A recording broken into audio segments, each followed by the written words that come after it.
Donc, bonjour à tous. Je m'appelle Patrick Donovan. Je suis attaché de recherche à Questcran, le réseau de recherche sur les communautés québécoises d'expression anglaise à l'Université Concordia à Montréal. Nous avons co-organisé ce colloque avec l'Institut canadien de recherche sur les minorités linguistiques à l'Université de Moncton. La session qui suit porte sur les jeunes et le numérique, se divertir, se lier, s'informer. Il s'agit de 3 communications de 20 minutes chacune, suivies d'une période de questions et de réponses. La durée de la session est 1h30.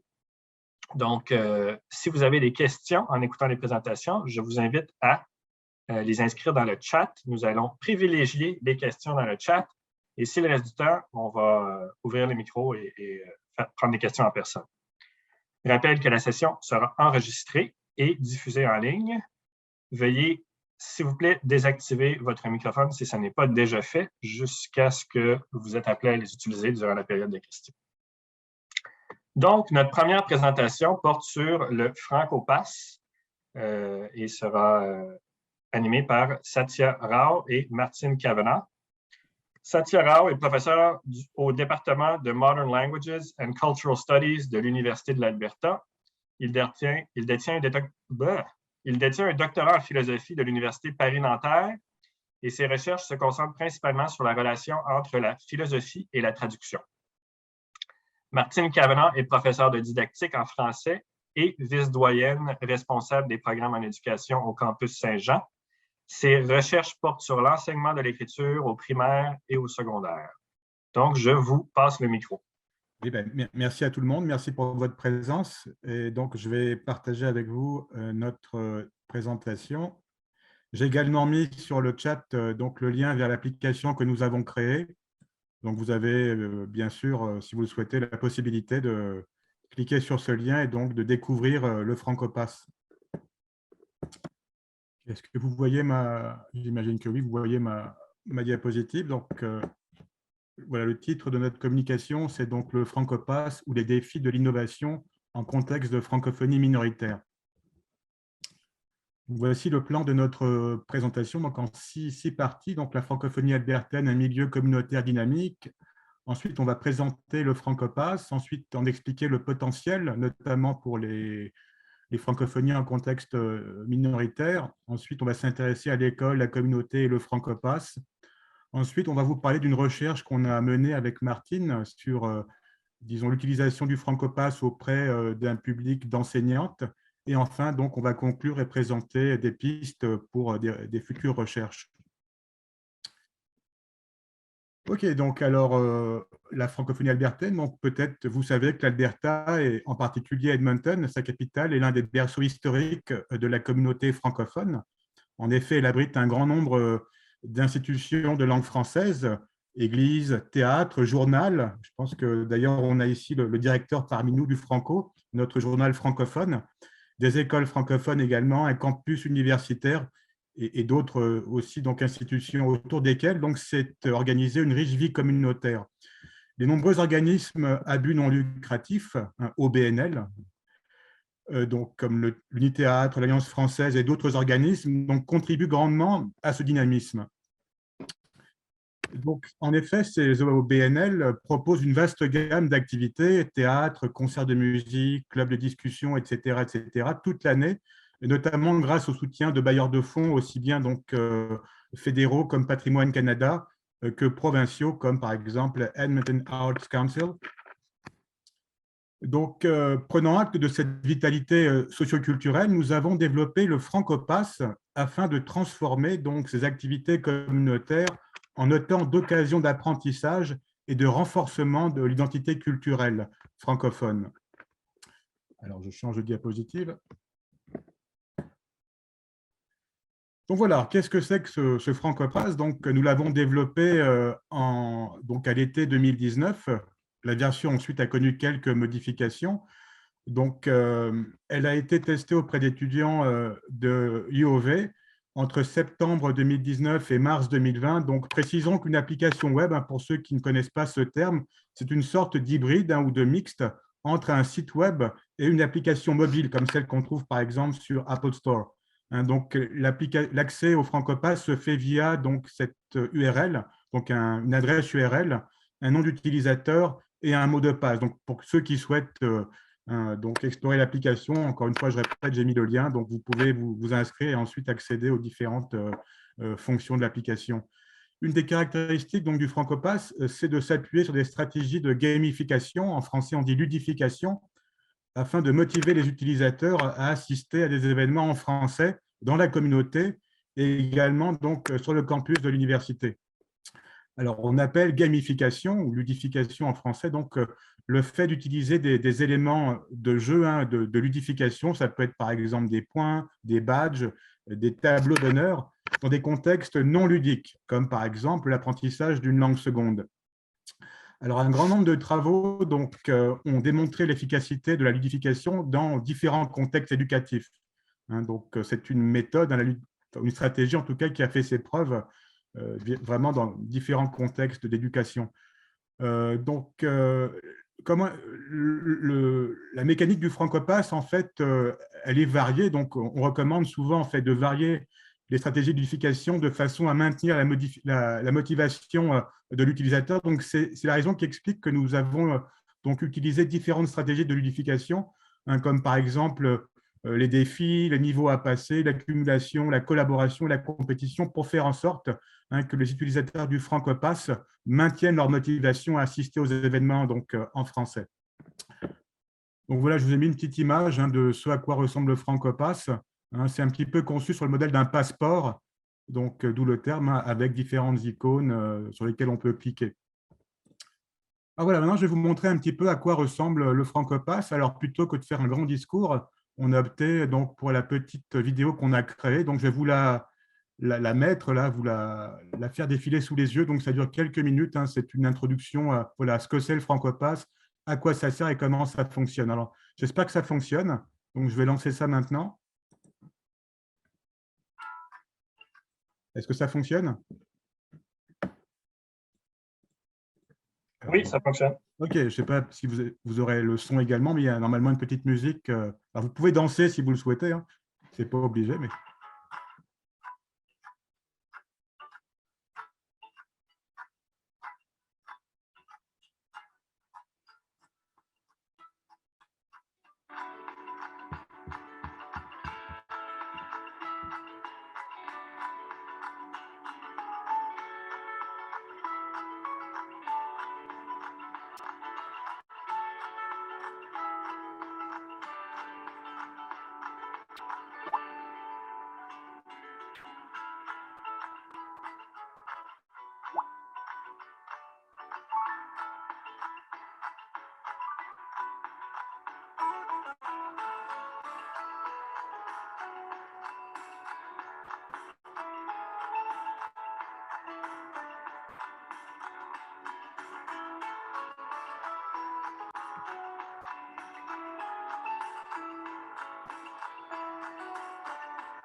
Ok, je vais arrêter là. Donc, je sais que la musique est entraînante, hein, mais je vais quand même devoir arrêter. Alors, vous avez donc aussi, on a créé une chaîne vidéo YouTube, hein, pour ceux que ça intéresse, donc d'en savoir un petit peu plus sur le Francopass. Donc, je vous renvoie à la chaîne YouTube de l'application, hein. Il suffit de. Donc, c'est facile à trouver. Alors, je vais poursuivre ma présentation. Hop. Voilà, donc vous parlez un petit peu des différentes stratégies de ludification en fait, que met en œuvre l'application. Donc, c'est assez varié, comme vous l'avez vu. Ça peut être des points étoiles à accumuler, ça peut être des points d'expérience aussi à accumuler afin de changer de niveau, des badges aussi qui, en fait, permettent de varier un petit peu le choix d'activité. Également, donc, il y a un tableau d'honneur qui classe en fait les individus ou les équipes, hein, suivant le nombre de points d'expérience qu'elles ont accumulés. Ok, alors le potentiel donc, du Francopass en contexte de francophonie minoritaire, donc on pense en fait, hein, on a espoir que ce Francopass, cette application, donc, peut avoir des effets positifs en contexte de francophonie minoritaire, mais même peut-être aussi au-delà, hein. Donc, le Francopass permet de concevoir le processus d'appropriation et de transmission de la culture francophone sous la forme d'un jeu donc, qui implique plusieurs joueurs, plusieurs participants, donc à savoir les élèves, enfin, par exemple les élèves des écoles francophones ou ceux des programmes d'immersion, les organismes donc, qui participent à ce projet, qui sont à peu près une dizaine, dont le Franco d'ailleurs qui participe à ce projet, et potentiellement aussi les familles. Donc un jeu à trois en fait se mettrait en place autour du Francopass. Le Francopass peut également contribuer à enrichir en fait ce qu'Allard, Landry et Deveau nomment le vécu enculturant de l'élève francophone ou d'immersion française. Ça veut dire en fait la fréquence et la diversité de ses contacts avec la langue française et la culture francophone.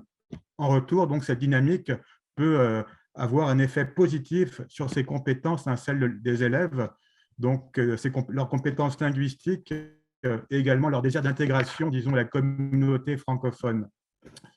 Donc, la variété des événements proposés dans l'application, alors peut-être vous avez jeté un coup d'œil, hein, donc il y a un petit peu de tout, vous allez voir, donc ça peut être de l'opéra, ça peut être du cinéma, ça peut être lire le franco également. Donc, cette variété d'événements donc, donne à voir une image contemporaine de la francophonie, loin des représentations folklorisantes, hein, qu'on peut avoir, donc cabane à sucre, carnaval. Donc voilà, on a vraiment en fait, le Francopass en tout cas donne une image de la francophonie qui est extrêmement diversifiée. Donc, dans cette optique, on a créé ce fameux badge diversité, hein, qui encourage les utilisateurs à assister à des activités qui mettent à l'honneur des communautés ethnoculturelles variées, donc africaines, métisses et autres.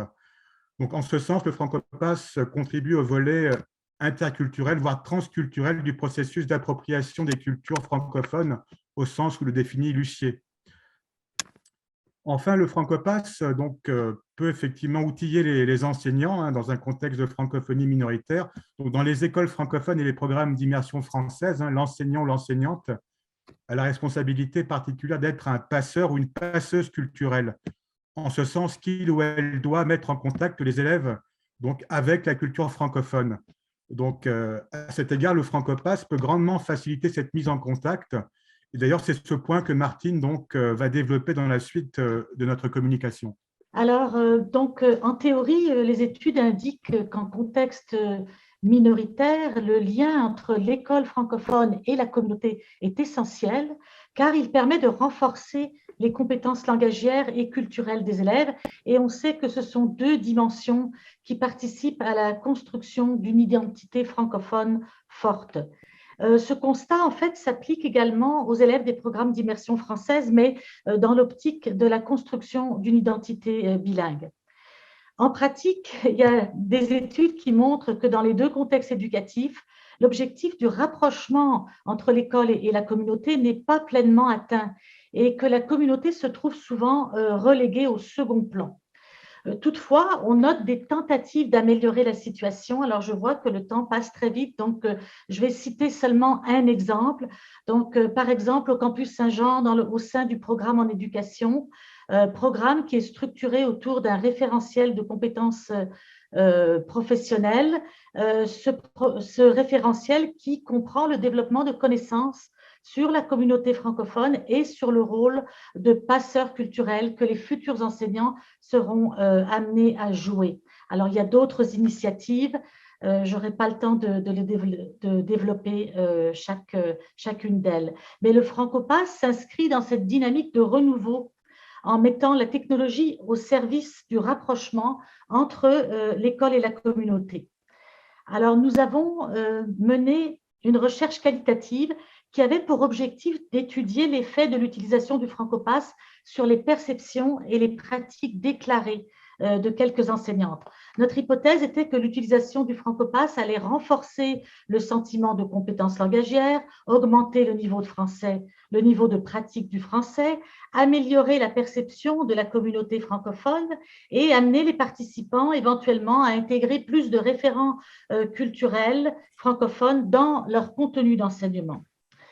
Nous aurions aimé recruter des participants dans une école francophone, mais malheureusement, ça n'a pas été possible en grande partie en raison de la pandémie.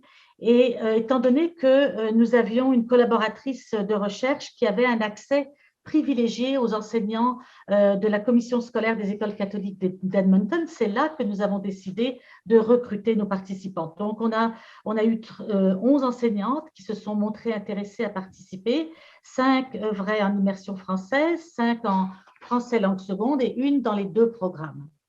Même si nos enseignantes proviennent des programmes d'immersion, on pense quand même que les résultats demeurent pertinents dans la mesure où ces enseignantes-là sont aussi appelées à jouer le rôle de passeurs culturels. Pour évaluer les effets du Francopass, nous avons mis en place, il faudrait que tu passes à la diapo suivante, Satya. Donc, nous avons mis en place un plan de recherche qui comportait un pré-sondage que nous avons administré en novembre 2021, une période suivie d'une période d'utilisation du Francopass par nos participants et un post-sondage administré en janvier 2022.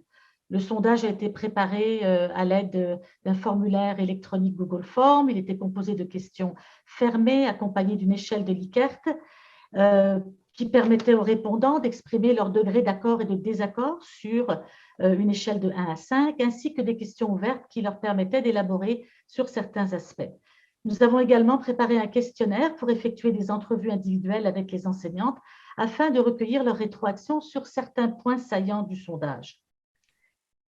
Les résultats du pré-sondage indiquent qu'il existe un écart entre le personnel enseignant et la communauté francophone. Cet écart se manifeste par une perception généralisée que la participation aux activités en français requiert un niveau de compétence élevé en français. Sur le plan pratique, l'écart prend la forme d'une faible participation aux activités communautaires et d'une faible intégration des activités culturelles dans la classe. Nous avons eu malheureusement un faible taux de participation qui s'explique en grande partie par le contexte de la pandémie, qui a créé une surcharge de travail pour les enseignantes, ce qui a limité leur disponibilité à assister à des activités culturelles. En effet, sur les 11 enseignantes, on en a seulement 9 qui ont répondu au sondage avant et après, et sur les 9, il y en a seulement 2 qui ont participé à au moins une activité dans la communauté. Alors, rapidement, le profil des enseignantes qui ont utilisé le Francopass. Alors, on les a appelées l'enseignante A et l'enseignante B. Alors, A est francophone, tandis que B est anglophone. A a beaucoup plus d'expérience que B. Elle enseigne A enseigne au secondaire deuxième cycle, tandis que B a une expérience au primaire et au secondaire. Les deux enseignent dans un programme d'immersion, mais A enseigne également dans un programme de français langue seconde. A participé à beaucoup plus d'activités. Vous voyez, 7 activités en ligne, tandis que B a participé à seulement une activité. Les résultats du pré-sondage montrent que par rapport à B, A est plus à l'aise en français, elle pratique davantage le français en dehors de la classe, elle a un niveau de familiarité avec la communauté qui est plus élevé, elle a une perception plus positive que B de la communauté, qu'elle qualifie d'accueillante et de diverse. D'ailleurs, à ce sujet, lors de l'entrevue, B nous a confié qu'elle avait peur d'être jugée négativement par la communauté, en particulier en raison de son niveau de français, et qu'elle se sentait intimidée par cette communauté. A mentionne… Reste 2 minutes. OK. Alors, donc vous voyez un petit peu le portrait là. S'il reste 2 minutes, peut-être que il faudrait aller très rapidement, les résultats du post-sondage. Donc, peut-être qu'on va juste vous montrer la diapositive. Donc, les deux enseignantes estiment que leur sentiment de compétence en français et leur envie de pratiquer le français en dehors de la classe a augmenté, qu'elles ont découvert une gamme plus large d'activités en français et qu'elles recommanderaient le Francopass à leurs élèves et à leurs pairs. Pour ce qui est de l'enseignante A, celle-ci mentionne qu'elle a utilisé le Francopass avec sa famille, ce qui est intéressant car même si le pôle famille n'a pas été ciblé ici, les études indiquent que c'est une variable clé dans la construction identitaire. Elle indique aussi qu'elle a élargi son réseau de connaissances, ce qui lui a permis de renforcer son sentiment d'appartenance à la francophonie et a contribué à une image renouvelée de la francophonie.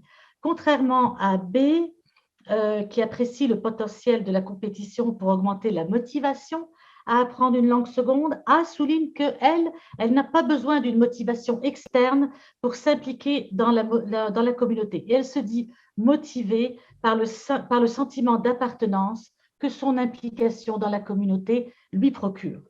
Quant à l'enseignante B, elle s'est dit motivée à intégrer le Francopass dans sa pratique d'enseignement et elle indique qu'elle a particulièrement apprécié l'aspect ludique de l'application ainsi que les quiz et le French, My French Skills.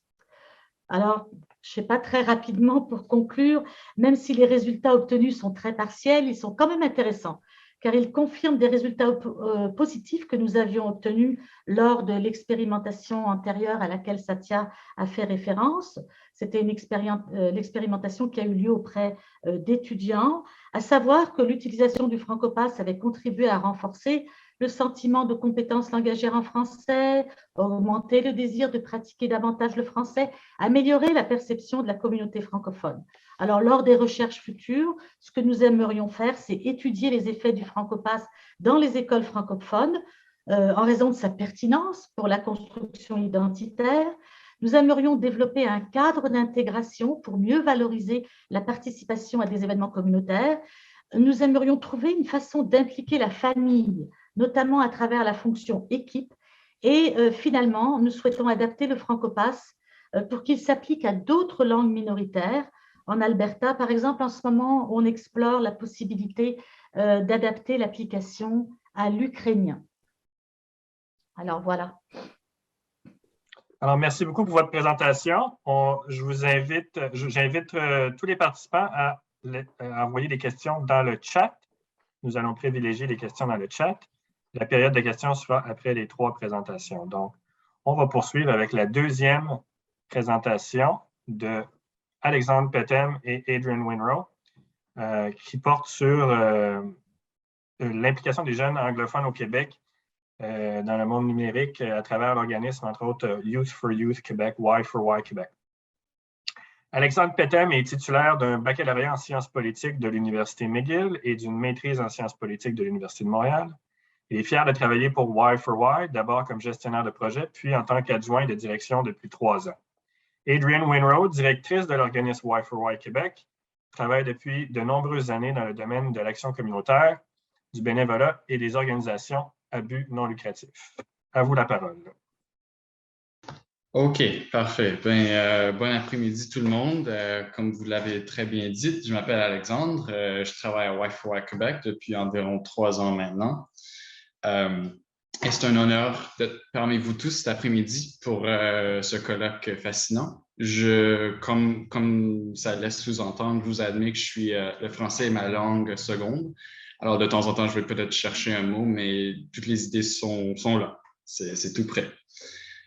Donc, je vous présente juste très brièvement Y for Y avant qu'on le débute. Jeunesse pour la jeunesse, c'est ça que ça signifie. On est une OBNL qui aborde les problèmes auxquels sont confrontés les jeunes d'expression anglaise. Nous définissons la jeunesse entre les âges de 16 à 30 ans à travers le Québec. On couvre la province entière. Et on veut accroître leur sentiment d'appartenance au Québec. Je dis d'expression anglaise, mais je laisse sous-entendre, mais nous cherchons aussi, et c'est tout aussi important pour nous, à créer des ponts avec la majorité d'expression française. Cela inclut également les jeunes autochtones, principalement la communauté inuit, dans notre cas particulier. car l'anglais est largement parlé chez eux aussi, dans leur communauté. Donc, vous avez le titre devant vous. Je traduirai ce titre en gros en l'appelant, disons, le sentiment d'appartenance chez les jeunes d'expression anglaise au Québec, faire face à l'isolement par la création ou l'entremise, disons, des communautés numériques. L'introduction. Et donc, voilà.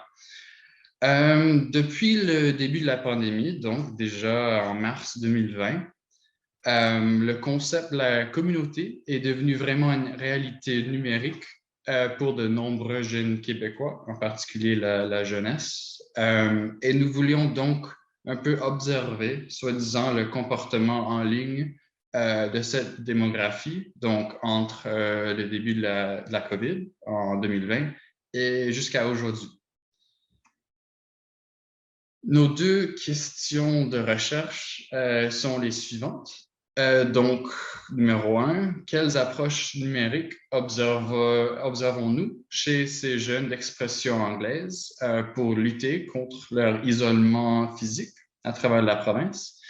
Et de 2, est-ce que ce groupe est favorable à ce que ces événements futurs demeurent virtuels ou qu'ils demeurent hybrides pour qu'ils puissent garder une option en ligne, essentiellement?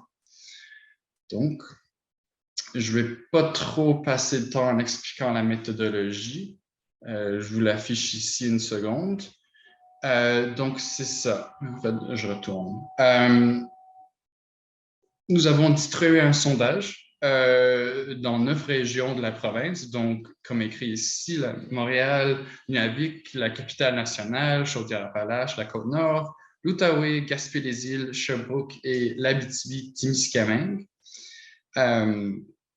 Le sondage voulait vraiment créer un portrait qualitatif plutôt de cette population, y compris dans quelle région ils résident, leur âge, qu'ils soient dans un contexte urbain, rural ou autre, soi-disant, disons suburban par exemple, s'ils étaient étudiants ou s'ils étaient plutôt employés dans les 2 dernières années. Et c'est ça. Je ne vais pas tout passer les questions, évidemment, mais juste vous donner un exemple. Par exemple, la première question qu'on leur pose aux jeunes, c'est comment que vos utilisations des médias sociaux a-t-elle changé depuis le début? Ils étaient lesquels? Et utilisez-vous toujours les mêmes aujourd'hui? Et si c'est pour les mêmes raisons, essentiellement. Ça, c'était très important pour nos recherches. Donc, je saute les 3 diapo des questions. Et c'est ça. OK. On commence la discussion. Donc, ce qu'on a trouvé avec nos échantillons de 15 jeunes, c'était que les plateformes les plus populaires dans les 2 dernières années pour eux, c'était vraiment Instagram et Facebook Messenger. Et la plateforme nouvellement téléchargée la plus fréquemment, c'était bel et bien TikTok.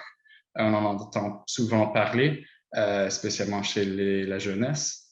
Et la raison, l'utilisation la plus fréquente, quelle que soit la région de la province, la scolarité ou le fait que ces jeunes ont un emploi ou pas, c'était vraiment comme était comme distraction plutôt, de satisfaire leur anxiété, leur agitation durant la période les mesures de lockdown, de confinement dans la province.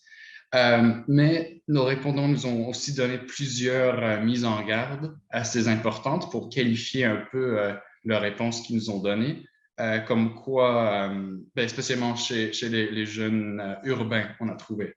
Un a défini les médias sociaux comme étant, quote, la meilleure fausse façon de lutter contre l'isolement. Et plutôt un autre a dit que c'était utilisé pour leur garder sain d'esprit, pour pas qu'ils go crazy, comme il disait. Et nous pensions que cette attitude assez réticente, a trouvé un accord un peu général parmi notre public sondé. La deuxième raison la plus populaire d'utiliser ces médias sociaux, c'était de rester en contact avec ses proches, disons ses amis, sa famille, Et troisièmement, c'était de loin la troisième raison, c'était 1, 2, puis un petit saut. C'était de suivre les actualités, les nouvelles, disons, quand vous voyez le premier ministre donner des nouvelles sur les développements de la COVID, par exemple, sur les nouvelles restrictions à suivre. Et donc, quant à notre deuxième question de recherche, les répondants se sont mis massivement d'accord encore, bien avec certaines hésitations, pour qu'une certaine forme d'événement hybride ou numérique, soi-disant, devienne la norme. Et ceux qui étaient plus en faveur pour le numérique, ceux qui voulaient que ça continue de même, c'était en particulier les jeunes qui vivaient dans les régions plutôt que les villes, parce qu'ils disaient à quel point ce changement numérique semblait inévitable et que ça a régularisé et renforcé les contacts avec leurs amis et la famille qui vivaient plutôt loin. Et ça a aidé à développer leur communauté en ligne qu'ils ont été en train de construire durant la pandémie. Et c'est ça. Alors, ils ont reconnu que par hybride, ça permettait une plus grande participation sociale, en particulier pour ceux qui, autrement, pourraient ne pas assister en personne. Alors, donc, c'est peut-être plus clair pour les jeunes en région, ou est-ce que c'était déjà un problème pour eux s'ils voulaient participer à disons, des colloques comme celui-ci, par exemple. Alors, eux, ils comprenaient beaucoup plus vite l'importance de cette option digitale. Ils étaient quand même ceux qui étaient favorables, ils avaient quelques hésitations. Donc, entre guillemets, quelqu'un disait l'option hybride est beaucoup plus accessible à tous, cependant que nous, comme humains, on est plutôt censé être en contact étroit les uns avec les autres pour établir ces connexions et ces vrais réseaux. Et je comprends très bien. Un autre a dit, bien que nous manquions les événements en personne, les événements virtuels permettent d'atteindre un public plus large. Pour ceux qui ne sont pas en mesure d'y assister à l'événement, comme j'ai laissé sous-entendre. Et dernièrement, il y en a qui croyaient que les événements hybrides pourraient être un défi pour les discussions très actives, très participatives, mais s'il y a un bon modérateur virtuel, ils pensent que ça pourrait fonctionner. Donc, un peu mixte, mais la tendance est claire. Prochaine diapo. C'est ça. Alors, donc, en parcourant nos résultats, les résultats de l'enquête, on était assez surpris de constater qu'il y avait des plus grandes différences entre les réponses, entre les répondants urbains et ruraux, plus entre ces deux démographiques qu'entre les étudiants et les non-étudiants. Disons, de façon intuitive, on aurait pensé que les étudiants qui étaient contraints de s'engager dans des cours en ligne auraient plus marre du virage numérique. Mais cependant, on dirait que c'était les situations géographiques qui jouaient un plus grand rôle décideur s'ils voulaient les événements virtuels ou pas. Et en faisant des recherches, en lisant d'autres choses qui ont été écrites sur les jeunes d'expression anglaise, disons la Commission de la santé mentale du Canada, un très bon dossier. Ça a beaucoup aidé la formation de nos recherches.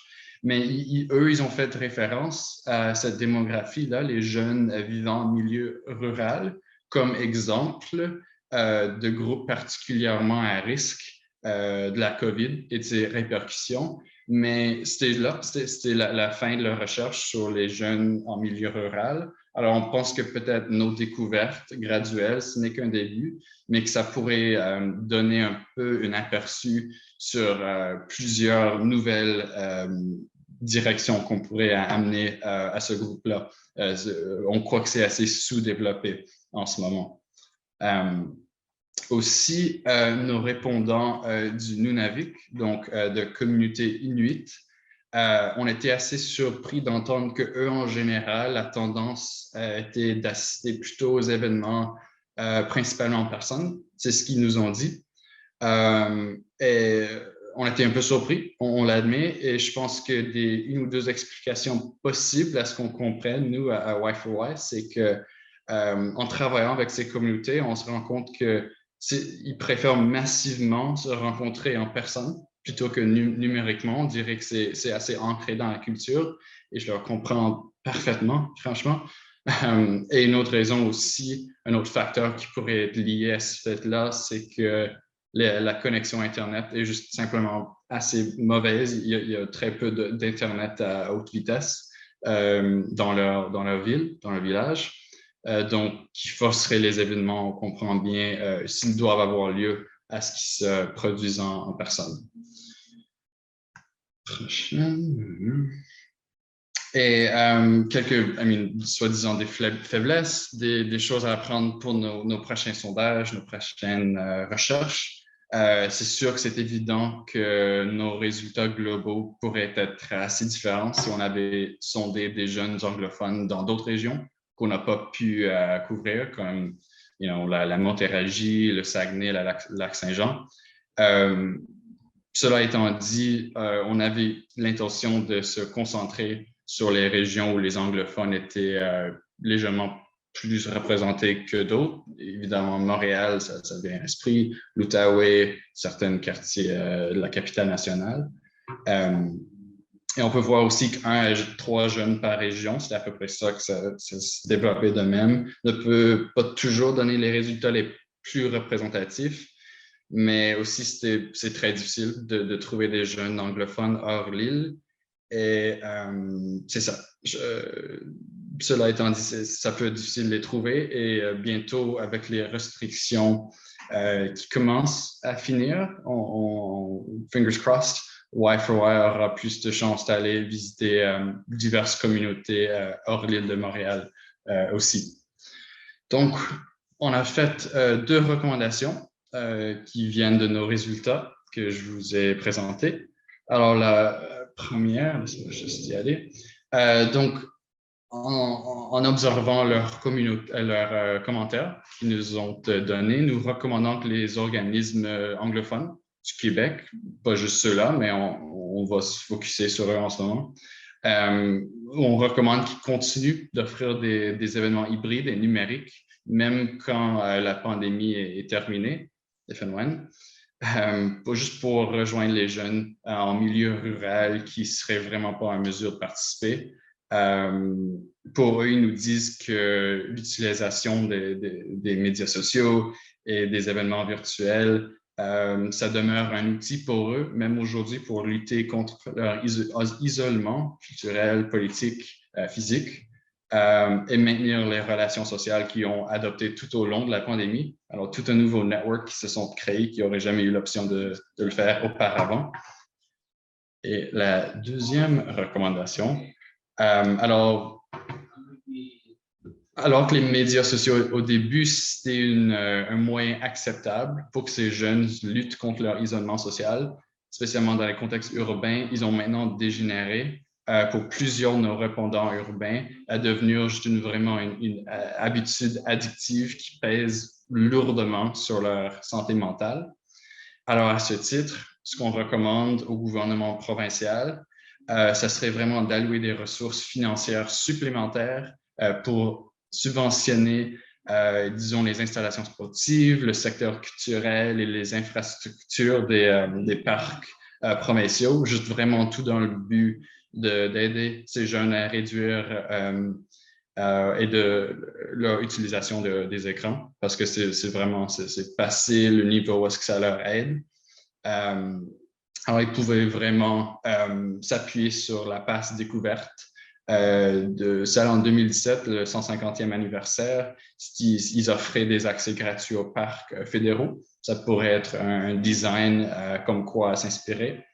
Il y a aussi la carte Accès Montréal. Moi, j'habite à Montréal et on en a accès chaque année et qui offre des rabais sur plusieurs activités culturelles, artistiques, etc. Dans ce même moule-là. Donc, en conclusion, notre recherche a essayé d'ajouter de la valeur dans la mesure où il fournit des nouvelles données sur une minorité linguistique de temps en temps négligée dans le contexte de la COVID au moins. Cependant, disons, afin de rassembler un échantillon plus représentatif, comme je vous l'ai dit, nos recherches futures vont sûrement envisager de sonder un plus grand public ou de se focusser sur, disons, seulement Montréal, seulement l'Outaouais, et que ça soit autant de jeunes possible dans cette région-là. Et on pense plutôt davantage de mettre plus d'efforts pour intégrer la race, le sexe, etc. dans la sélection des répondants pour avoir même plus de détails dans la réponse. C'est ça, merci beaucoup. Je pourrais laisser, je viens d'entendre que le Q&A, ça va être après les 3 présentations, alors je reste. Je pourrais mettre juste le courriel de Y4Y dans le chat au cas où si vous voulez une copie de notre recherche ou des questions à moi en particulier.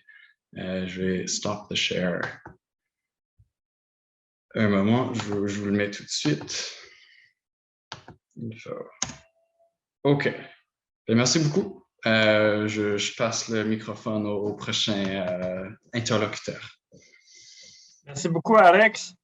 On va poursuivre avec notre 3e présentation de Sylvain Saint-Onge, Anne Robineau, José Guignard-Noël, qui vont parler de littératie et citoyenneté numérique chez les jeunes d'expression française en milieu minoritaire au Canada, dans un contexte de désinformation en ligne, donc sur des fake news. Sylvain Saint-Onge détient un doctorat en éducation de l'Université de Moncton. Sa thèse portait sur l'influence des médias comme source de vitalité sur les véhicules engagés et le développement psycho-langagé chez les élèves des écoles secondaires francophones du Nouveau-Brunswick. Anne Robineau, directrice adjointe de l'ICRML et principale organisatrice de ce colloque, elle a développé son expertise sur les politiques publiques dans la gestion des enjeux linguistiques et des langues officielles. Et finalement, José Guignard-Noël, qui est aussi à l'ICRML, détient une maîtrise en études de l'environnement de l'Université de Moncton. Sa thèse portait sur le rôle des réseaux sociaux des migrants francophones du nord du Nouveau-Brunswick sur la vitalité ethno-linguistique du territoire urbain de Moncton-Dieppe. Donc, je vous cède la parole. Donc, on va être 2 à présenter. Je vais présenter la première partie. On est, comme vous voyez, plusieurs à avoir contribué à cette recherche. Il y avait aussi Sylvain Bédard, puis notre assistant de recherche, Daniel Boutin, qui étudie la sociologie à l'Université d'Ottawa. Donc, okay. Tu peux mettre, c'est ça, les objectifs. Donc, on avait 3 objectifs, en fait, à cette recherche. C'était, en premier lieu, présenter des enjeux de la désinformation en ligne chez les jeunes. Aujourd'hui, on va surtout se concentrer sur le 2e objectif, qui est donc de présenter des données sur les usages que les jeunes des communautés francophones font de l'Internet pour s'informer, mais aussi transmettre de l'information à leurs pairs.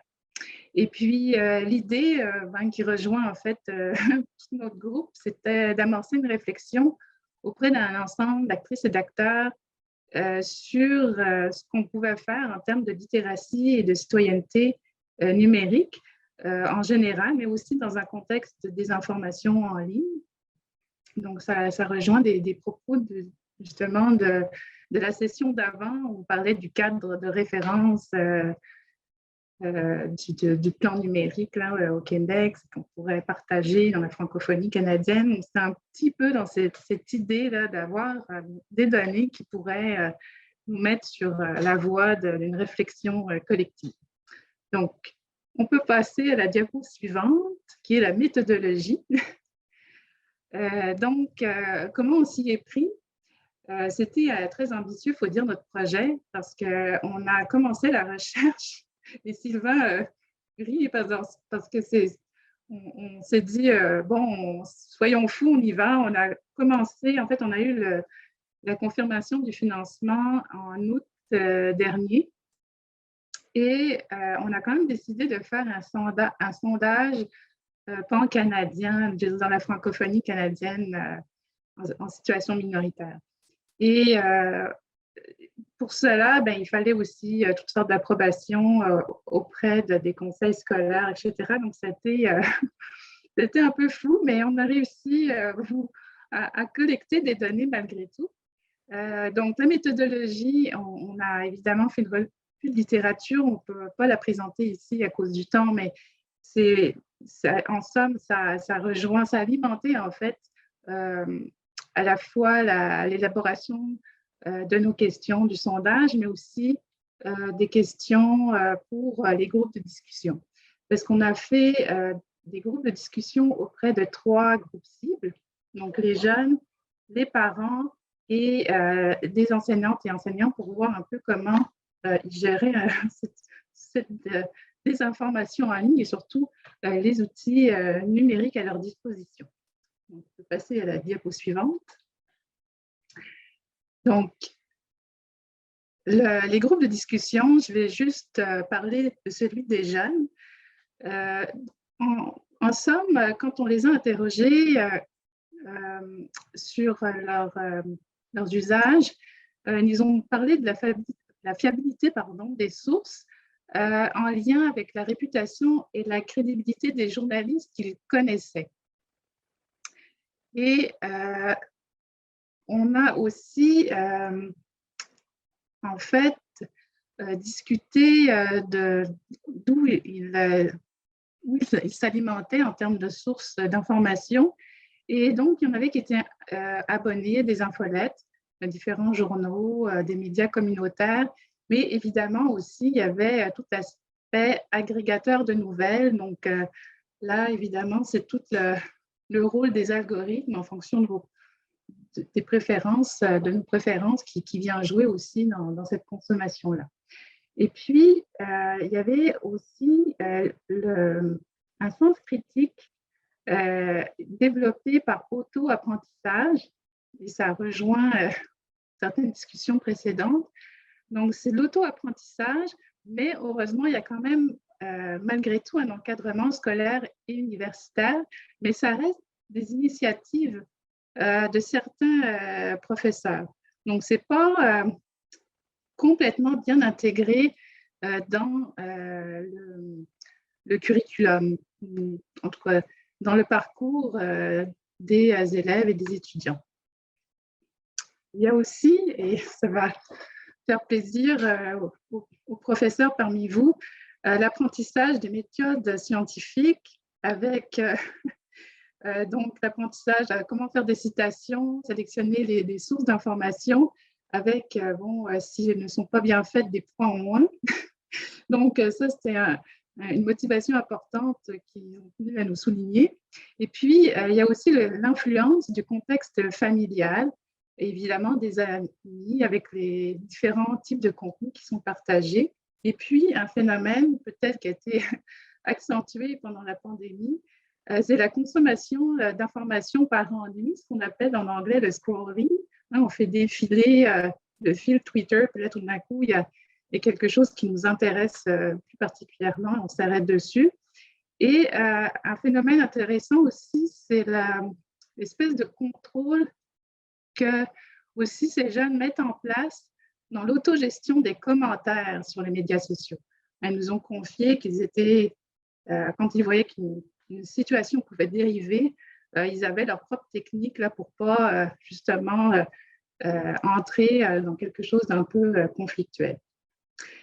Et un autre fait intéressant qu'on tenait à souligner, c'est qu'ils ont exprimé des craintes d'un manque d'encadrement pour les plus jeunes qu'eux, parce qu'on a interrogé des gens qui avaient plus de 16 ans et donc ils voyaient en fait, ils avaient des craintes par rapport à des jeunes qui avaient déjà accès à certains outils, mais sans nécessairement, comment je pourrais dire, avoir soit un contrôle parental, soit une façon de naviguer de façon sécuritaire dans toutes les possibilités qu'offrait Internet. Donc, de là aussi, ils ont exprimé beaucoup d'attentes en fait, envers le milieu scolaire et universitaire pour renforcer la littératie numérique et médiatique, tout en soulevant qu'il y avait aussi des inégalités dans leur environnement familial, hein, qui pouvaient des fois pallier à ce manque d'encadrement au niveau scolaire. Donc, il y avait tout un souci par rapport à certaines inégalités d'auto-apprentissage ou d'encadrement. Donc, voilà pour cette partie du groupe de discussion avec les jeunes.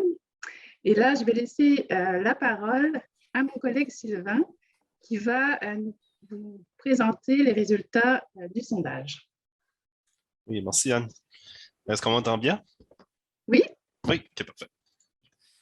Donc, oui, notre fameux sondage, comme Anne a mentionné, qu'on était très ambitieux et très excité au début de faire un sondage pan-canadien en temps de pandémie. On a lancé ça en novembre, ça s'est échelonné jusqu'en février, donc en plein temps de la vague Omicron. Ici, on peut voir, la collègue de Denis, la façon qu'on a approché les jeunes. Bon, qu'est-ce qui a été le plus efficace, notamment par courriel à travers les universités et par les écoles aussi, notamment un certain succès avec je dirais, des écoles qui étaient en mode virtuel, donc les jeunes étaient déjà connectés, donc ça a été assez simple pour les enseignants de transmettre l'invitation à ce niveau-là. On a aussi tenté de rejoindre les jeunes par les médias sociaux en se disant qu'ils étaient très connectés. Comme on peut voir, c'est environ un tiers là, à travers Instagram, Facebook ou même Twitter et quelques partages par entourage. Par contre, vous voyez, les nombres ne sont pas très élevés là, pour l'étude pan-canadienne. Beaucoup d'écoles ont fermé à raison de la pandémie. Beaucoup d'enseignants avaient des craintes par rapport à l'atteinte de leur objectif, pareillement pour les commissions scolaires. Donc, ça a été tout un défi. Quelques caractéristiques de notre échantillon. On a réussi à aller chercher 935 jeunes âgés de 16 à 25 ans. On a une sous-représentation au niveau de ceux des participants qui s'identifient au pronom « elle » et environ un tiers au pronom « il ». La moyenne d'âge est environ de 18,5 ans et ça se reflète un peu au niveau là, de scolarité, le graphique en bas. Donc, on a environ de la moitié qui sont au secondaire et un peu moins d'une moitié qui sont au postsecondaire. On a aussi quelques participants qui sont sur le marché du travail parce qu'ils ont été rejoints, possiblement par la publicité Facebook ou le partage de leur entourage. Et il y a environ 2 répondants sur 5 qui résident en Atlantique, un peu plus du quart en Ontario et environ un tiers dans l'Ouest, dans les territoires. Et de l'ensemble de notre échantillon, il y a environ, c'est pratiquement la moitié des jeunes qui s'identifient comme quoi qui ont les 2 langues comme langue maternelle. Plus du tiers qui ont le français et environ 10% qui ont l'anglais comme langue maternelle. Puis, j'ai rajouté aussi une statistique assez intéressante où ce qu'on en est rendu au jour d'aujourd'hui. Il y a plus de la moitié des jeunes qui ont affirmé avoir un emploi. Puis, si on regarde au secondaire, c'est environ un tiers et la moitié au secondaire, environ 2 tiers au postsecondaire qui ont un emploi au moins à temps partiel et quelques-uns qui ont des emplois à temps plein. Et combien de temps les jeunes passent-ils sur Internet dans une journée? La question d'accès à Internet, ça ne semble pas être un problème au niveau de notre échantillon. Comme vous voyez, 99,5% ont accès. Et pour faire un clin d'œil à ce qu'elle a présenté tantôt, au niveau du contrôle parental, il y a environ 2 participants sur 5 qui ont affirmé que leurs parents n'ont jamais contrôlé l'usage qu'ils font d'Internet. Donc, ils ont un peu la carte blanche pour faire l'utilisation d'Internet, autant actuellement que dans leur jeunesse. Et ensuite, au niveau de l'utilisation moyenne par jour lorsqu'il y a une journée d'école ou de travail, c'est environ 6,1 heures en moyenne que les jeunes vont passer sur Internet. Puis on voit une légère hausse lorsqu'ils sont en congé. L'autre colonne qu'on voit à côté, les pourcentages là, pour le plus de 8 heures en moyenne par jour, donc environ un tiers des jeunes, ça fait référence à une étude qui a été faite avec le... J'appelle le nom, c'était Dufour, je crois. Puis la moyenne d'heures des personnes qui sont dans des centres de traitement pour dépendance, c'est 8 heures par jour en moyenne. Au niveau bon, d'une journée d'école et d'une journée de congé, on a observé qu'il y a plus de la moitié des jeunes qui vont faire une augmentation de leur utilisation, environ 40% de 1 à 3 heures de plus. Et c'est surtout ceux du secondaire qui vont passer plus de temps en ligne lors de leur journée de congé. Au niveau de la cyberdépendance, on a voulu voir un peu en raison de la forte usage que les jeunes font d'aujourd'hui. Si on compare, c'est environ plus d'une quarantaine d'heures par semaine connectés en ligne. Il y a environ 10% qui affichent une forte tendance à développer une cyberdépendance et quand même 72% modéré, donc c'est quand même considérable. Le temps passé en ligne aussi, si on veut comparer chez ceux que la population féminine avec la population masculine, la population féminine ont tendance à diminuer légèrement leur utilisation, alors que les garçons augmentent fortement leur utilisation de leur journée d'école à leur journée de congé. Puis par contre, on peut voir que les filles considèrent il y en a moins qui considèrent qui passent trop de temps en ligne comparativement aux garçons. Donc, les garçons trouvent qu'ils pourraient passer plus de temps en ligne. Et au niveau de ceux qui ont voulu faire des efforts pour réduire leur utilisation d'Internet, c'est surtout chez la population féminine qu'on voit ces efforts-là. Et c'est aussi eux qui ont un plus grand succès. Donc, quand on parle de succès là, de 70%, c'est parmi ceux qui ont tenter de réduire leur utilisation d'Internet. Donc, il y a quand même 30% qui n'y réussissent pas à réduire leur utilisation d'Internet. Au niveau de l'isolement social, ça aussi, on a parlé dans les autres présentations. Au niveau de la santé mentale des jeunes, on a voulu vérifier. On rappelle que notre collecte de données était fait dans le temps de la pandémie, où les jeunes étaient beaucoup en ligne, non seulement dans leur temps libre, mais aussi à l'école. Puis, 18% des jeunes qui ont tout affiché un risque fort d'isolement social et même à 57% d'isolement modéré. Donc, c'est une question qu'éventuellement qu'il faudra explorer davantage. Et on a fait la vérification aussi et il semble avoir un lien avec plus qu'on utilise Internet, plus que les jeunes se sentent isolés aussi. Au niveau de l'usage des médias sociaux, on a voulu comparer la population féminine et masculine pour voir ce qu'on a essayé de les rejoindre pour les inviter à répondre à notre sondage. Ça n'a pas trop bien fonctionné, mais ça expliquerait peut-être la sous-représentation de la population féminine. Donc, chez la population féminine, c'est surtout Instagram, TikTok, Facebook, Pinterest, où ce que la création et le partage de contenu qui les attire, qui semble plus les attirer.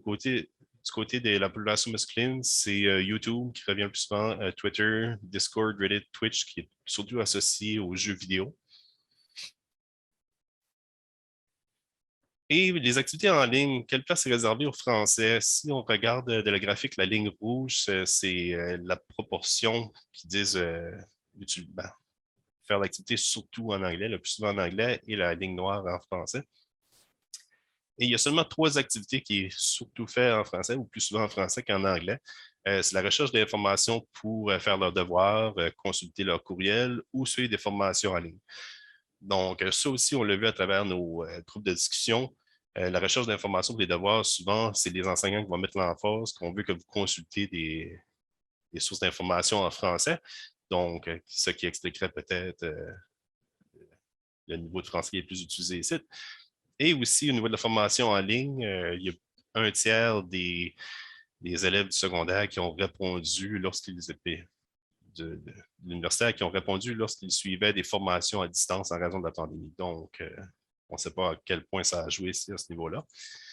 Mais parmi les activités les plus fréquemment pratiquées, il y a l'écoute de la musique, consulter les réseaux sociaux, chercher de l'information sur un sujet d'intérêt personnel, apprendre à comment faire des choses, se fait surtout en anglais. Puis au niveau de l'interaction avec les amis dans les médias sociaux, ça se fait dans les 2 langues, de façon sensiblement égale. Et la question de comment ils apprennent les nouvelles technologies, comment est-ce qu'ils s'informent, pas qu'ils s'apprennent, mais au niveau des compétences médiatiques, ils sont très autodidactes. Hein, ils sont la génération de digital native. Là, ils sont nés avec la technologie, ils communiquent avec la technologie. Donc, la majorité disent apprendre par soi-même, par essai-erreur ou en consultant des tutoriels en ligne. Et au dernier rang, qu'est-ce qu'on retrouve? C'est l'école, le collège, l'université, comme quoi que c'est eux qui leur apprennent les technologies. Puis, on a posé cette question à savoir si le bilinguisme aide à la recherche d'informations. Facilité à trouver des informations en français, c'est très, très minime, seulement moins de 7% là, considère que c'est plus facile de trouver de l'information en français, mais on ne se cachera pas, il y a plus d'informations en anglais et c'est reflété ici. Donc, la plupart sont d'accord pour dire que le bilinguisme aide fortement à accéder à l'information, justement parce qu'il y en a plus en anglais. Puis aussi que le bilinguisme permet de mieux juger les informations de façon critique, dans le sens qu'ils peuvent consulter l'information en anglais et aller vérifier du côté francophone qu'est-ce qu'il y en a. Puis comment les jeunes réagissent face à des informations, au moins rassurant, ils remettent en question la véracité de l'information qu'ils trouvent en ligne et aussi l'information qui est partagée sur les médias sociaux. Ça aussi, elle l'a mentionné dans le groupe de discussion, les jeunes sont un peu craintifs des fois à s'embarquer dans des discussions. Et les comportements à l'égard de la désinformation qui continuent encore, la moitié à un tiers des jeunes disent très souvent aller vérifier plusieurs sources ou même à chercher l'information qui va contraire de leur point de vue. Et aussi, je l'ai quand même inclus, là, qu'il y a environ un tiers des jeunes qui disent parfois ou souvent partager un contenu sans l'avoir même lu ou écouté complètement au niveau des médias sociaux. Et ici, la source d'information, la confiance à l'égard des sources d'information, la colonne en rouge, c'est ceux qui font beaucoup confiance à certaines sources. On peut voir les premiers, c'est toutes les instances gouvernementales, autant fédérales jusqu'à municipales, que les jeunes font le plus confiance. Et qu'est-ce qu'on retrouve au bas du graphique? C'est tout ce qui est question des informations qui est divulguée par des partis politiques, mais aussi celle de leur propre famille. Ça aussi, ça nous a un peu surpris. Mais bon, puis on retrouve pas très loin aussi la question des groupes, de certains groupes activistes. Puis à savoir si les jeunes adhèrent à la propagande en ligne, ça aussi, on s'est inspiré d'une autre étude de Brodeur. Puis, qu'est-ce que nos informations l'indiquent? C'est assez frappant, là. Les jeunes sont très disposés à adhérer justement à la propagande en ligne et à la théorie de complot. Au niveau de constats généraux, qu'est-ce qui ressort surtout si le temps passé en ligne? Les effets de voir sur la dépendance, aussi les effets sur la santé mentale, on en parle initialement, aussi les effets sur l'éducation, lorsqu'on considère que les jeunes, puis aussi c'est auto-reporté, donc peut-être que c'est beaucoup plus là, le temps qu'ils passent en ligne, mais de passer 40 heures en moyenne et plus par semaine, en plus de passer 35 heures à l'école et d'avoir un emploi à temps partiel, c'est beaucoup d'engagement. Le besoin de créer du contenu en ligne en français, hein, qui est difficile à trouver, puis le défi de rejoindre aussi la population féminine et masculine en milieu minoritaire, qu'on parle de les rejoindre dans les médias sociaux si on veut créer du contenu, parce qu'ils ne semblent pas faire le même usage en ligne des médias sociaux. Puis aussi le besoin d'encadrement et du développement de la pensée critique qui est ressorti dans les groupes de discussion, surtout pour les plus jeunes, quand ils faisaient référence de façon rétrospective lorsque eux étaient jeunes et à l'école. Merci beaucoup pour vos présentations.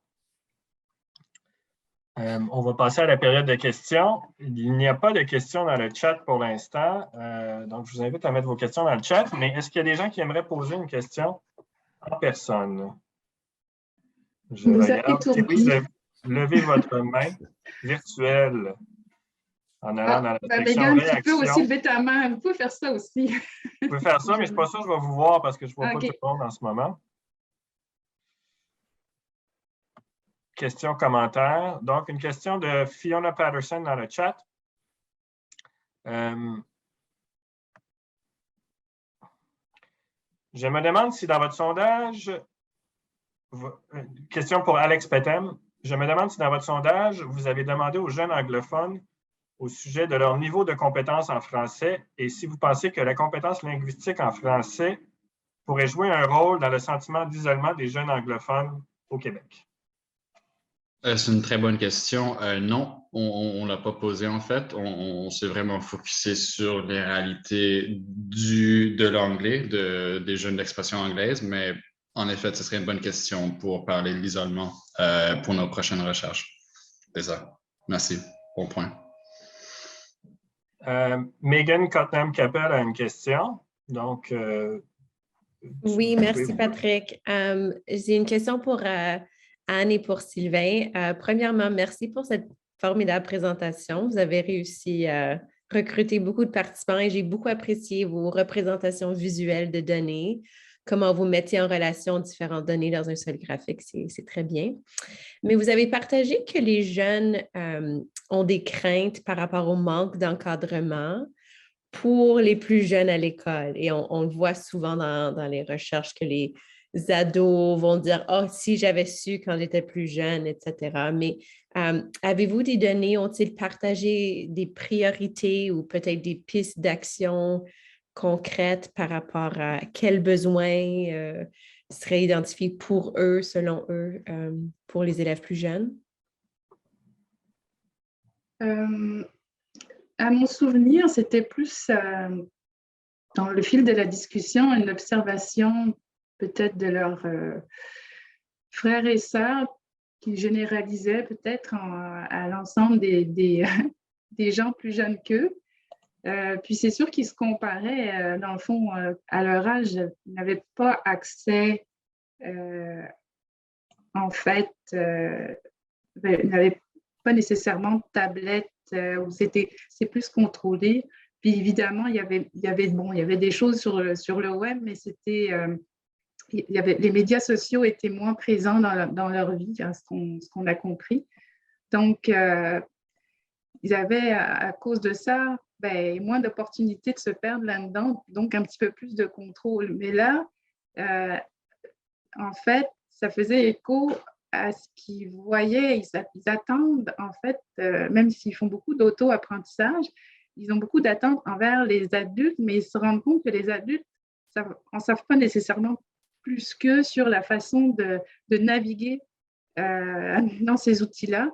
Et je pense qu'il y avait comme une attente envers quelque chose de plus structuré, peut-être. Puis on n'a pas eu le temps de parler des autres groupes de discussion, mais ça rejoignait des présentations précédentes. Les parents, des fois, se sentent un peu perdus. Puis ils vont chercher des formations, des choses qui ne sont pas nécessairement accessibles en français, mais ils sont prêts à payer pour des formations sur, par exemple, on appelle ça toute la sécurité en ligne, la prédation en ligne, je ne me souviens plus le terme exact, mais puis des choses de santé mentale aussi. Et puis, chez les enseignants, c'est très différent. Puis là, il y avait des enjeux éthiques aussi qui se rajoutaient à ça. C'est-à-dire, il y avait des fois, l'école permettait certaines choses, mais des fois, c'est toute la province ne permettait pas d'avoir que les jeunes aient le cellulaire en classe. Donc, là, tu ne peux pas faire vraiment d'apprentissage, mais en même temps, c'était considéré par certains enseignants, certaines enseignantes et enseignantes comme un plus parce qu'elles n'avaient pas à gérer cet aspect-là, de confisquer des fois des cellulaires en classe. Donc, c'était vraiment... et c'est ça qu'on observe, c'est que on dirait qu'il manque peut-être de choses un peu plus structurées pour que les gens s'appuient sur des pratiques qui soient appropriées à leur contexte et notamment contexte minoritaire. Les ressources sont moins répandues, moins importantes. Donc, Sylvain, je ne sais pas si tu veux rajouter quelque chose parce que... Oui, ben, c'était un peu dans le même sens comme tu avais mentionné. Ça divergeait un peu au niveau des commentaires des enseignants. Puis on le voyait aussi avec l'âge des enseignants. Certains croyaient que les jeunes étaient un peu déconnectés par rapport à la désinformation, alors que les enseignants plus jeunes étaient un peu plus percevaient mieux comment la désinformation affectait les jeunes. Puis il y avait aussi les parents qui se sentaient des outils par rapport à ça, mais il y avait aussi des enseignants qui auraient aimé avoir plus de formation, plus d'encadrement. La question éthique, la zone grise de vouloir créer du contenu pour les jeunes, mais en même temps, on ne veut pas créer parce que là, on s'engage à embarquer dans le monde des jeunes, puis la zone grise, elle devient dangereuse parce que l'enseignant va s'embarquer dans les médias sociaux avec les jeunes. Donc, question d'encadrement au niveau de la formation, du perfectionnement professionnel, c'était quelque chose c'était un désir qu'on sentait qu'il voulait plus. Alors, merci. Si vous voulez poser une merci. question, vous pouvez lever votre main ou l'écrire dans le chat. En attendant, moi, j'ai une question peut-être pour Satya, pour Francopass. Il y a M. Manzano. Allô, oui? Il y a M. Manzano, je ne sais pas si tu le vois, notre conférencier de la France, quand on viendra demain. Mais vas-y, Patrick. Vous pouvez écrire votre question dans le chat et je vais la lire, puisqu'on ne vous entend pas. Mais en attendant, je vais poser une question à Satya. Avoir un peu plus de détails peut-être sur le lancement, quand est-ce que ça a été fait, les statistiques sur l'utilisation, ça a été téléchargé combien de fois, et les projets futurs, comment vous voyez le Francopass se déployer dans l'avenir? Oui, dans l'avenir, donc en termes d'utilisateurs, on a 692 inscrits, pour être précis, là, donc, qui sont inscrits à l'application. C'est vrai que le contexte de la Covid, ça n'a pas forcément aidé à ce que les gens sortent pour assister aux activités. Donc maintenant, c'est vrai que les choses sont un petit peu plus calmes. Donc pour les projets à venir, donc, on a une collaboration avec des collègues en ukrainien. Donc, on va probablement créer une version ukrainienne du Francopass. Il y a une forte communauté ukrainienne en Alberta et à Edmonton en particulier. Hein. C'est pour ça que les Ukrainiens sont intéressés. On a également le projet en fait, on a une application qui est une application web. On va la transformer en application mobile. C'est vrai que ça a été un problème parce que les gens ne sont pas habitués à ce type de format d'application web. Donc, on pense qu'en passant une application mobile, ça va dynamiser en fait le nombre d'utilisateurs. Et il y a aussi, donc, comme on évoquait, l'idée de généraliser l'utilisation aussi du Francopass aux écoles francophones. Donc, ça va prendre différentes formes, notamment donc, un projet de recherche donc, au sein des écoles francophones avec les enseignants. On sait que beaucoup passent par les enseignants. Là, c'est eux qui sont les agents, les passeurs culturels, ceux qui motivent, qui sont un petit peu les passeurs qui mettent en contact les élèves avec la communauté francophone. Donc, voilà, on mise beaucoup sur les enseignants. Et puis aussi, un autre point, après Martine peut-être pourra compléter, c'est l'idée aussi qu'il n'y a pas vraiment de cadre, ou finalement, le cadre qui fait en sorte qu'on reconnaît la participation des événements communautaires n'est pas encore très, très clair. Autant on reconnaît des choses comme le experiential learning, ce type de choses, dans le cadre de stages. Mais c'est vrai que cette dimension d'aller dans la communauté, assister à des activités n'est pas encore bien cadrée au niveau pédagogique. Donc, on pense qu'en établissant un cadre, ça va aussi donner plus de valeur en fait à la tâche. On parle de task value. Hein, si la tâche n'a pas de valeur, ça ne vaut pas l'intérêt de la faire. Mais si la tâche est reconnue de façon institutionnelle, on espère que voilà, ça va aussi dynamiser l'utilisation du Francopass. Là. Donc voilà, il y a différents aspects qui sont donc mis en perspective. Martine, peut-être tu veux préciser? Oui, je pense que pour moi, ce qui m'intéresse beaucoup, c'est de voir justement comment est-ce qu'on pourrait développer ce cadre. Je pense chez nous, au Campus Saint-Jean, dans le contexte de la formation des enseignants. Donc, on a cette compétence en lien avec la communauté francophone. Donc, nos futurs enseignants doivent vraiment développer une compréhension des caractéristiques de la communauté francophone et de ce que ça implique pour eux en particulier par rapport à ce rôle de passeurs culturels qui vont être appelés à jouer. Alors, en théorie, on l'a ce cadre, mais en pratique, il n'y a rien pour vraiment vérifier que ça se produit, qu'ils vont dans la communauté, qu'ils assistent à des activités et que ça contribue au développement de leurs connaissances par rapport à cette communauté. Alors, moi ce que j'aimerais… Enfin, si je reprends encore l'exemple du Campus Saint-Jean, j'aimerais qu'on puisse accorder des crédits universitaires, donc faire un lien entre les cours, enfin, oui, c'est ça, leur donner des crédits quand ils vont dans la communauté, quand ils participent à des activités. Et à ce moment-là, je pense qu'ils seront beaucoup plus motivés pour pour le faire. Et puis, on pourrait imaginer toute une réflexion aussi, évidemment, qui pourrait accompagner cette expérience. Alors, en tout cas, on est en train de réfléchir à cette idée de cadre, parce que pour l'instant, c'est un petit peu à côté. On leur propose ça, ils savent, souvent les gens sont motivés quand on leur montre l'application, qu'on leur explique à quoi ça sert, mais ils ne passent pas forcément à l'acte, enfin d'aller dans la communauté. Évidemment, ça prend un effort et ça demande du temps. Alors, en tout cas, donc. Merci. Récemment, j'ai répondu à un sondage de l'Université de l'Alberta, justement, sur la perception des accents en français. Donc, ça serait peut-être, je vois ça peut-être aussi comme un moyen, comme une piste pour travailler en arrimage avec les chercheurs, pour inciter les jeunes à répondre à des sondages qui vont aider à la recherche. Donc, c'est une autre idée que je lance. Ce qu'on remarque dans les présentations, en tout cas, entre Alex, Anne et Sylvain, c'est qu'on parle beaucoup d'une utilisation excessive d'Internet, une situation qui frise la cyberdépendance. Ça a une influence sur la santé mentale qui est négative en général. Alex a parlé du besoin de subventionner des alternatives, des activités sportives culturelles. Le FrancoPass vient en quelque sorte chercher les jeunes par l'Internet, en leur incitant à aller dans des activités culturelles, des activités sociales. Est-ce qu'il y a d'autres solutions que vous voyez pour, en quelque sorte, contrer ce problème de cyberdépendance, d'utilisation excessive d'Internet qui a un impact sur la santé mentale? Si je peux me permettre juste un commentaire sur la question. Dans le fond, c'est ça.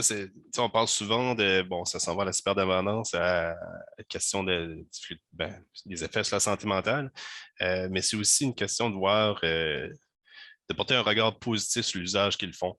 Gros de l'usage qu'ils font présentement, si on dit qu'ils n'ont pas de vie en français en ligne, peut-être que ça va être surtout du divertissement qu'ils vont faire. On pourrait dire une perte de temps un peu. C'est de créer du contenu. De créer du contenu en français en ligne, du contenu sur TikTok, fait par les jeunes pour et par les jeunes en français. On le voit avec certains balados aussi en français pour justement aller faire revivre le français en ligne.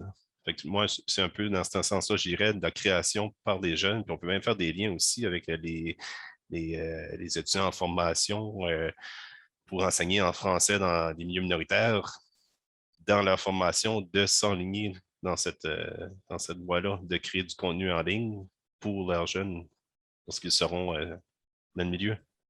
Donc, aller au-delà du scrolling dans la création de contenu, en gros. C'est ça. Donc,